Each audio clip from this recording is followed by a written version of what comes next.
Video में बात करने वाले हैं एक एसबीआई की बहुत ही ज़बरदस्त बेहतरीन स्कीम के बारे में। ये स्कीम गाइस 400 दिन के लिए है। अमृत कलश योजना के नाम से ये स्कीम है।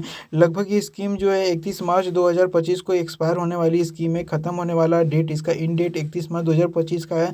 यदि आप इसमें पैसा जमा करना चाहते हैं और डेफिनेटली यदि आपके पास पैसा है, किसी बैंक में यदि आप एफडी वगैरह कराना चाहते हैं तो यार इससे यहाँ पर एफडी करा लीजिए ज़रूर से, क्योंकि यहाँ पर आप देख सकते हैं एक साल में 365 दिन ही होते हैं और 365 मतलब कि कितना, आपको 35 दिन एक्स्ट्रा और जो पैसा जमा करना है, मतलब कि आप समझ सकते हैं लगभग 13 से 13.5 महीने अगर आपको पैसे जमा कर देते हैं तो समझ लीजिए कि आपको एक अच्छा खासा रिटर्न देखने को मिल जाता है। वहीं पर आप जानते होंगे कि आप एसबीआई या कोई भी अदर बैंक ले लेते हैं तो आपको 6.5% का ही रिटर्न देखने को मिलता है।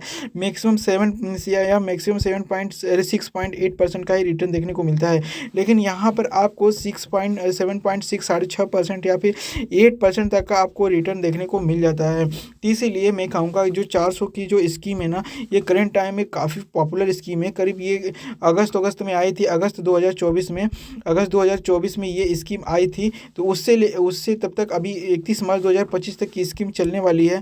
तो अगर आप इसमें एफडी कराना चाहते हो तो डेफिनेटली गाइस अभी आप एफडी करा सकते हैं। टाइम है अभी 1-1.5 महीने का टाइम है, तो आप एफडी तुरंत करा लीजिए, वरना समय खत्म हो जाएगा तो आप समझ लीजिए कि आपको इतना अच्छा फ़ायदा नहीं मिल पाएगा। और दूसरी बात यहाँ पर ये भी है कि आप सोच रहे होंगे कि यार सिर्फ और सिर्फ मेरा 13 महीने या 13.5 महीने तक की एफडी हो रही है, फिर उसके बाद क्या करेंगे? तो उसके बाद उस पैसों को निकाल लीजिए। कहीं अगर इमरजेंसी में अगर आपको पैसे की ज़रूरत पड़ जाती है तो उसे आप यूज कर लेना। नहीं ज़रूरत है तो आप क्या करिएगा, उस समय बहुत सारी स्कीमें आ जाएंगी। अगर एक साल में बहुत सारी स्कीमें आएंगी तो उसमें फिर आप दोबारा इन्वेस्ट कर दीजिएगा निकाल के।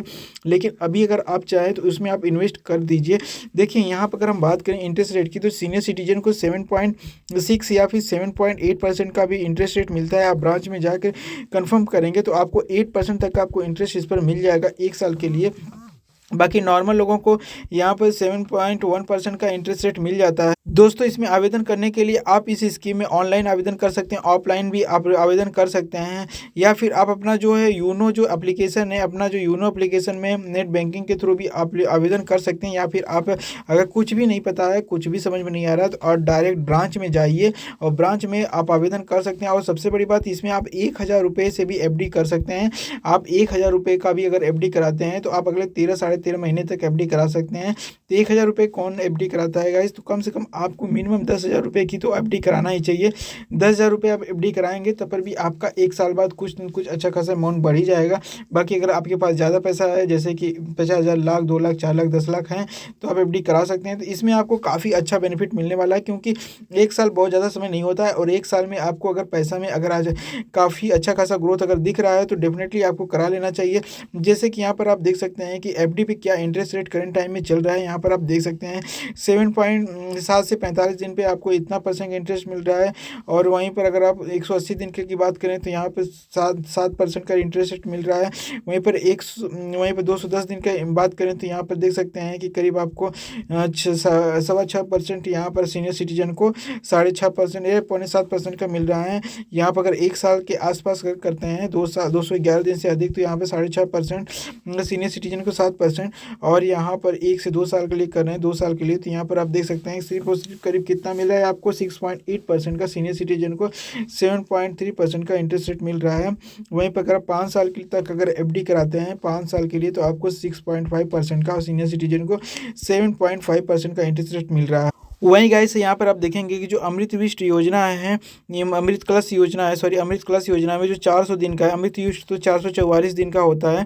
लेकिन अगर अमृत कलश की अगर हम बात करें तो यहाँ पर आप देखेंगे तो यहाँ पर आपको 7.1% तक का इंटरेस्ट रेट मिल रहा है। वहीं पर आप अगर सीनियर सिटीजन को 7.6% का मिल रहा है, लेकिन अगर सुपर सीनियर सिटीजन है तो 7.8% तक का मिल जाएगा, और नहीं तो आपको 8% तक का भी डायरेक्ट इंटरेस्ट रेट मिलने वाला है। तो आप यहाँ पर देख सकते हैं कि जो इंटरेस्ट रेट यहाँ पर दिया गया है कि हर जगह, यहाँ पर आप एक बार ध्यान से देखिएगा, हर जगह आपको इंटरेस्ट रेट कम ही दिखाई देगा। लेकिन ये जो स्कीम है ना, स्कीम में आपको सबसे ज़्यादा इंटरेस्ट रेट दिख रहा होगा। यहाँ से यहाँ तक इंटरेस्ट रेट सबसे कम है, लेकिन स्कीम में आपको सबसे ज़्यादा इंटरेस्ट रेट दिख रहा होगा। जहाँ तक कि आप देखेंगे, सोच रहे होंगे ज़्यादा समय तक पैसे लगाएंगे तो ज़्यादा इंटरेस्ट रेट मिलने वाला, ऐसा नहीं है। देखिए 3 से 5 साल के लिए अगर एफडी कराते हैं तो आपको सिर्फ और सिर्फ 6.7% या फिर 7.25% का ही मिलने वाला है।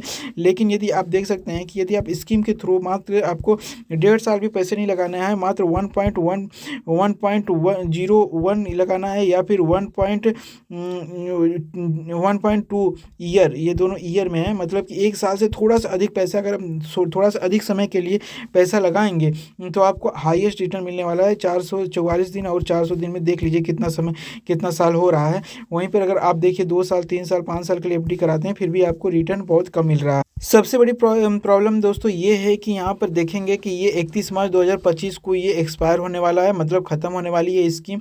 तो मैं आपसे इतना ही कहूँगा कि आप इससे 31 मार्च 2025 से पहले जो है इसको आप एफडी करा लीजिए, तभी आप इसका बेनिफिट उठा पाएंगे। जब स्कीम ख़त्म हो जाएगी तो आप इसमें एफडी नहीं करा पाएंगे। देखिए दोस्तों, हम फाइनली एक बार कैलकुलेट करके भी देख लेते हैं कि अगर हम 1 लाख रुपए अगर हम एफडी कराते हैं 8% के इंटरेस्ट पे जो हमें सीनियर सिटीजन पे हमें मिल जाएगा, 8% बैंक में पता करेंगे तो मिल जाएगा।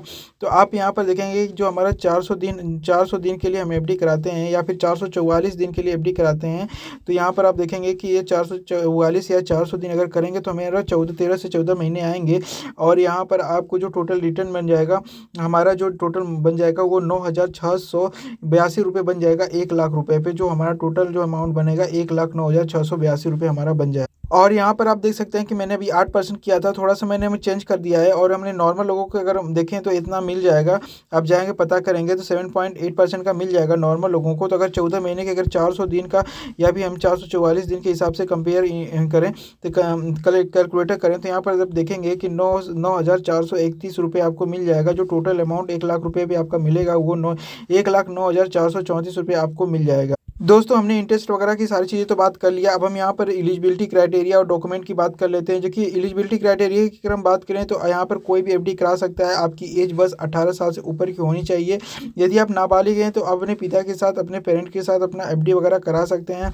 बाकी अगर हम रेसिडेंट की बात करें, जैसे कि भारतीय लोग तो एफडी करा ही सकते हैं, लेकिन एनआरआई लोग भी एफडी कराना चाहें तो करा सकते हैं। लेकिन एनआरआई लोगों को, जो विदेशी हैं, उनको थोड़ा सा भारतीय लोगों की कंपेयर में थोड़ा सा कम एफडी पे इंटरेस्ट मिलने वाला है।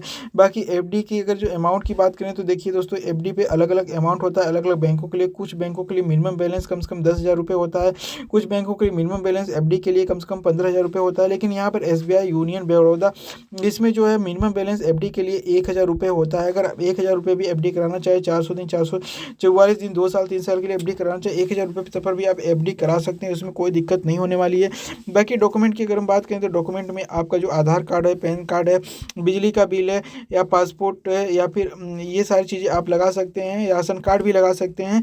तो यहाँ पर आप डॉक्यूमेंट में लगा जाएंगे। बाकी यहाँ पर आप देखेंगे जो पासपोर्ट साइज फ़ोटो है लगाना चाहें तो वो भी लगा सकते हैं। लेकिन कुछ कुछ बैंकों में ये बिल्कुल लाइव फ़ोटो आपका ले लिया जाता है, तो पासपोर्ट साइज़ का फ़ोटो भी आपको वहाँ पर झंझट नहीं देना होगा। लेकिन हाँ, आप पासपोर्ट साइज़ फ़ोटो जरूर लेते जाइएगा, नहीं तो आपको खुद बनवाना पड़ जाएगा। बाकी यहाँ पर आप देखेंगे तो आपको अगर आप 60 साल से ऊपर है, अगर आप सुपर सीनियर सिटीजन का बेनिफिट लेना चाहते हैं तो आपको अपना बर्थ सर्टिफिकेट देना होगा, या फिर आप जॉब करते हैं तो आपको रिटायरमेंट सर्टिफिकेट देना होगा। तो उसके बाद यहाँ पर आपको जो भी एक्स्ट्रा बेनिफिट है या टैक्स बेनिफिट है या फिर प्रीमेच्योर विड्रॉ बेनिफिट है, जो भी है सारी फैसिलिटी आपको मिल जाएगी। बाकी यहाँ पर टैक्स सेविंग अगर एफडी कराते हैं तो उसमें यदि आप एफडी कराते हैं तो उसमें भी आपको जो भी बेनिफिट मिलना होगा वो भी आपको आसानी से मिल जाएगा। बाकी अब हम यहाँ पर देख लेते हैं कि डॉक्यूमेंट में क्या क्या डॉक्यूमेंट रिक्वायरमेंट में हैं।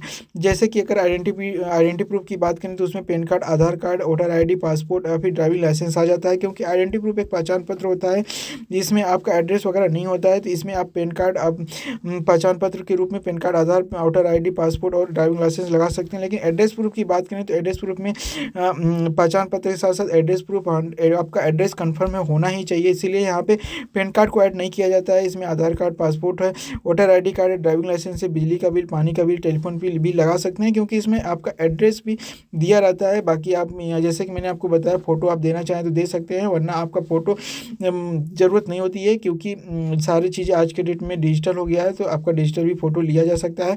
बाकी अगर बैंक अगर आपकी इनकम प्रूफ मांगता है तो दे सकते हैं, नहीं मांगता है तो नहीं दे सकते हैं। वैसे बैंक की इनकम प्रूफ की ज़रूरत नहीं होती है। बाकी आपको ऑनलाइन या ऑफलाइन एक फॉर्म फिलअप करना पड़ेगा, फॉर्म फिलअप करके आप अपना जो है एफडी करा पाएंगे। बाकी यहाँ पर जो है आपको नॉमिनी ज़रूर ऐड कर लेना है। जब भी जहाँ भी आप जैसे भी पैसे से लेन देन करें, या फिर जब पैसे भी जहाँ भी कहीं जमा करें, तो दोस्तों इस चीज़ को आप ध्यान रखिएगा, नॉमिनी आपको 100% जहाँ भी पैसे जमा करें नॉमिनी आपको 100% ऐड कराना ही कराना है। जैसे कि कहीं खुदा न खास्ता आपको कभी कुछ हो जाता है तो पैसा को ट्रांसफ़र करने में ये पैसे को लेन-देन करने में बहुत ही आसानी से पैसे मिल जाते हैं, वरना पैसे मिल नहीं पाते हैं। इस चीज़ को आपको ध्यान में रखिएगा जो भी, और उससे अगर अधिक कोई भी प्रॉब्लम होती है तो हमें कमेंट में पूछ सकते हैं। बाकी आप जिस भी बैंक में अगर एफडी कराना चाहते हैं उस बैंक के ब्रांच में जाकर के एफडी से रिलेटेड जो भी रिक्वायरमेंट है, जो भी जानकारी आप पूछ सकते हैं, पता चल जाएगा, या फिर आप डायरेक्ट वेबसाइट पर विजिट करके भी उसकी जानकारी ले सकते हैं। तो आई होप कि वीडियो आपको पसंद आई होगी। वीडियो अच्छी लगी तो प्लीज़ वीडियो को लाइक करिए, चैनल को सब्सक्राइब करिए। मिलते हैं नेक्स्ट वीडियो में, तब तक नमस्कार, जय हिंद।